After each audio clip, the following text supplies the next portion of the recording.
किसी ने बहुत खूब कहा है, विकल्प बहुत मिलेंगे मार्ग से भटकाने के लिए, लेकिन एक ही संकल्प काफी है मंजिल तक पहुंचाने के लिए। ओम शांति दोस्तों, नमस्कार। दोस्तों, बहुत समय पुरानी बात है। बुद्ध घर घर जाकर भिक्षा मांगते थे।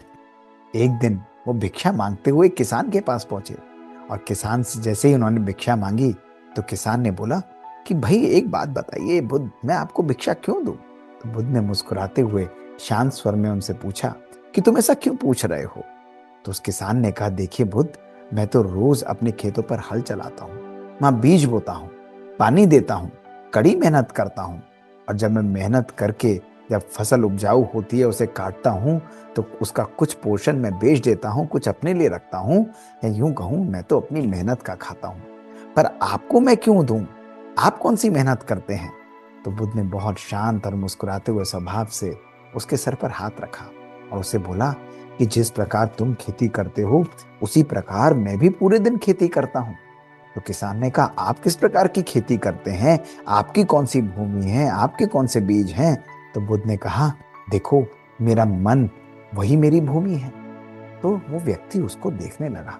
किसान हैरान हो गया। उन्होंने कहा, अच्छा, आपका मन आपकी भूमि है तो उस पर आप क्या बोते हैं? तो बुद्ध ने कहा, देखो, सबसे पहले मैं अपनी भूमि को, अपने मन को उपजाऊ बनाता हूँ, उस पर हल चलाता हूँ, प्रज्ञा रूपी हल चलाता हूँ। और जब मैं प्रज्ञा रूपी हल चलाता हूँ तो मेरा मन उपजाऊ हो जाता है, नकारात्मकता से मुक्त हो जाता है, और तब मैं उस पर बीज बोता हूँ। किसान ने कहा, कौन से बीज बोते हैं? तो बुद्ध ने कहा, मैं उस पर श्रद्धा के बीज बोता हूँ, मैं उस पर करुणा के बीज बोता हूँ और शांति के बीज बोता हूँ। किसान ने कहा, अच्छा, पर इस पर पानी कौन सा डालते हैं? तो बुद्ध ने मुस्कुराते हुए कहा, इस पर मैं तपस्या के बल का, तपस्या की शक्ति का जल छिड़कता हूँ। इससे ये बीज जो हैं प्रस्फुटित होते हैं, मेरे स्वभाव, मेरे जीवन के अंदर परिवर्तन लाते हैं। किसान ने कहा, ये तो मैं समझ गया, लेकिन एक बात बताइए, जैसे मेरे बैल मेरे हल को नियंत्रित कर लेते हैं, ऐसे आपके हल को कौन नियंत्रित करता है? बुद्ध ने मुस्कुराते हुए कहा कि मेरे विचार जो हैं मेरे हल को नियंत्रित करते हैं। नेगेटिविटी से मुक्त जब मैं अपने विचारों को रखता हूँ तो मेरे संकल्प जो हैं मेरे हल को, मेरे मन को बिल्कुल नियंत्रण में रखते हैं। और जानते हो, कभी कभी मुझे अपने हल की धार को भी तेज करना पड़ता है, जैसे तुम तेज करते हो। और उसी के लिए मैं अपने मन में स्मृति और जागरूकता को सदा जागृत रखता हूँ। ये स्मृति और जागरूकता मेरे हल के धार को बहुत तेज करती है। किसान हैरान हो गया। वो बुद्ध की बातों से भाव विभोर हो चुका था। उसने पूछा कि ये तो ठीक है, लेकिन ये बात बताइए कि आपकी जब फसल आती है तो उसको आप नियंत्रित कैसे करते हैं? उसका आधार क्या होता है? तो बुद्ध ने मुस्कुराते हुए कहा कि मेरे जीवन के अंदर संयम और मेरे जीवन के अंदर किए हुए मेरे सत्य कर्म ही मेरी सफलता का आधार है। किसान ने कहा, पर एक आखिरी बात बताइए बुद्ध, कि आपकी फसल है क्या? बुद्ध देखकर उसे मुस्कुराने लगे।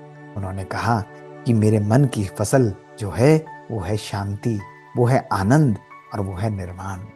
इन तीनों की प्राप्ति जब मुझे होती है तो मुझे अतीन्द्रिय सुख का अनुभव होता है। जीवन में सुकून और सुख आ जाता है। और ऐसा कहकर बुद्ध शांत हो गए। उस व्यक्ति का मन पिघल चुका था, परिवर्तित हो चुका था। उसे पहली बार पता लगा कि जिस प्रकार हम अपने जीवन के अंदर खेतों पर किसान जो है बीजों को बोता है, उसी प्रकार हर व्यक्ति भी अपने मन रूपी खेतों के ऊपर अनेक प्रकार के शुभ संकल्पों के बीजों को बो सकता है। हमारे संकल्प ही हमारे जीवन का आधार होते हैं। हमारी सत्यता ही हमारी सफलता का आधार होता है। हमारे संयम, हमारे जीवन के अंदर नकारात्मक विचारों से मुक्ति हमारे मन को उपजाऊ बनाती है, और हमारे जीवन के अंदर श्रेष्ठ संकल्प हमें खुशी और आनंद से परिपूर्ण करते हैं। तो दोस्तों, अपने आप से पूछिए, आज क्या आप जानते हैं कि आपका अपना मन एक दिन के अंदर 50,000 संकल्प उत्पन्न करता है? यानी 50,000 संकल्पों की खेती हम करते हैं। दोस्तों, कितने उनमें से सकारात्मक हैं, पॉजिटिव हैं, और कितने नेगेटिव हैं, ये तो हम सब जानते हैं। 95% विचार हमारे नेगेटिव होते हैं। केवल 5% ही हमारे विचार पॉजिटिव, पावरफुल और पर्पसफुल होते हैं। केवल संकल्पों के ऊपर ध्यान देना, योग और तपस्या के बल से नकारात्मक संकल्पों को सकारात्मक और पॉजिटिव संकल्पों में बदलना, यही हमारे श्रेष्ठ जीवन का दोस्तों आधार है। तो क्या आप भी अपने मन में सच्ची खेती करने के लिए तैयार हैं? दोस्तों, अच्छे संकल्पों को उत्पन्न करिए, तपस्या के बल से, प्रज्ञा की खेती से अपने जीवन को सुंदर और आनंद से परिपूर्ण कराइए। ओम शांति दोस्तों, नमस्कार। दोस्तों, बात बात की इस सीरीज में ऐसी ही मजेदार छोटी छोटी कहानियां हम आपके लिए लेकर आते हैं।